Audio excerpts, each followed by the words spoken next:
नमस्कार दर्शक बंधु मु प्रदीप आपण मानक स्वागत करुच्ची आज आउ एक नवा भिडियो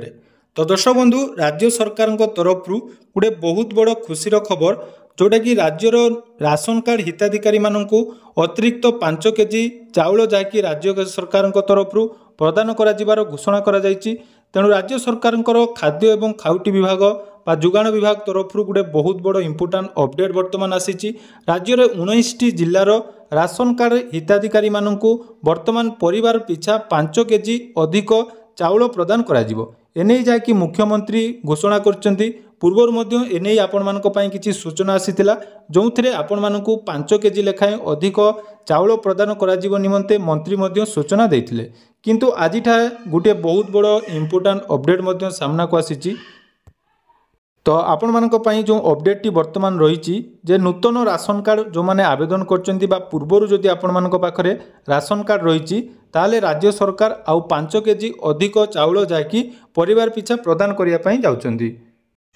तो वर्तमान जो अपडेट टी रही जे राशन कार्ड हिताधिकारी पई खुशी खबर एमानकु 5 केजी अधिक चाउल मिलिबो तेणु राशन कार्ड हिताधिकारी पई वर्तमान राज्य सरकार आनिले खुशी खबर एणिकी 5 केजी अधिक चाउल मिलिबो हिताधिकारी मानंकु जातीय एवं राज्य खाद्य सुरक्षा योजना अधीन 19टी जिले में पूर्वर बाद पड़ता हिताधिकारी मानंकु प्रति मासरे मुंड पिछा 5 किलो चाउल जोगाई देवाई जहाँकि ओडिशा सरकार निष्पत्ति नहीं पूर्वर आपण मैंने जानिथिबे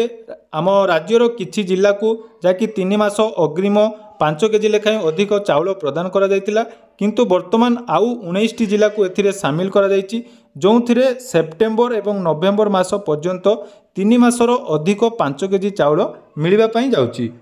जहाँकि गरीब कल्याण अन्य योजना माध्यम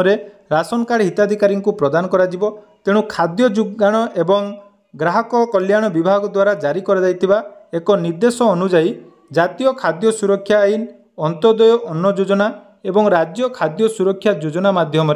पूर्वर जोगाई दि जाउतबा 5 केजी चाउल व्यतीत अतिरिक्त चाउल बंटन करा जिवो तेणु 19टी जिलार कलेक्टर मानू अक्टोबर 31 सुधा चाउल उठाई एवं उचित मूल्य रे देई नवेम्बर 10 तारिख सुधा निर्देश सारिया जाकि वर्तमान जाकि सूचना आसी तेणु यही निष्पत्ति द्वारा अंत्योदय अन्न योजना माध्यम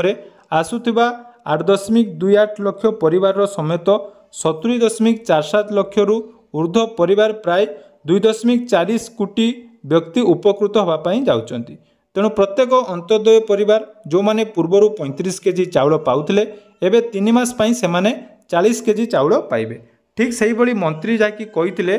पाखापाखि 97 लाख 40 हजार परिवार को मोट 3 कोटी 25 लाख हिताधिकारी जहाँकि प्रधानमंत्री गरीब कल्याण अन्य योजना रे एवं खाद्य सुरक्षा विभाग जोटा कि राज्य सरकार तरफ रही से चाउल पाई आसुंती तेणु वर्तमान आपण माने जो चाउल प्रदान करा जिवो ताहा आपण मानकर जते भी चाउल मिलुची प्रति परिवार पिछा 5 केजी लेखाएं एक्स्ट्रा प्रदान करा जिवो तो जदि आपण मानक परिवार रे 4 जन मेंबर अछंती ताले 20 केजी जदि आपण माने पाउथिले ताले से क्षेत्र रे आपण माने परिवार पिछा 5 केजी किंतु जन पिछा नुहे यहाँ आपण मैंने कन्फ्यूजन हेनी जे परिवार पिछा 5 केजी 3 मास पई एक्स्ट्रा चाउल जाकि वर्तमान प्रदान करा जिवो तो तारी भितर देखंतु कौन कौन जिला गुड़िक रही जमीक अनुगुल बालेश्वर बरगढ़ भद्रक कटक देवगढ़ ढेंकानाल गंजाम जगतसिंहपुर जाजपुर झारसुगुड़ा केन्द्रापड़ा केन्दुझर खोर्धा मयूरभंज तापर रही आपण मानकर नयागढ़ पुरी संबलपुर सुंदरगढ़ यही जिले में जहाँकि 5 केजी अधिक चाउल प्रदान करा जिवो पूर्वर जो जिला गुड़िक 3 मासर एक्स्ट्रा चाउल बा 5 केजी लेखाएं अधिक चाउल मिलता सेमानकु एथिरे अधिक चाउल मिलिबो नहीं बाकी जो 19टी जिला रही वर्तमान से जिलार प्रत्येक कार्डधारी बा प्रत्येक राशन कार्डधारी हिताधिकारी को 5 केजी लेखाएं अधिक चाउल 3 मास पई प्रदान करा जिवो।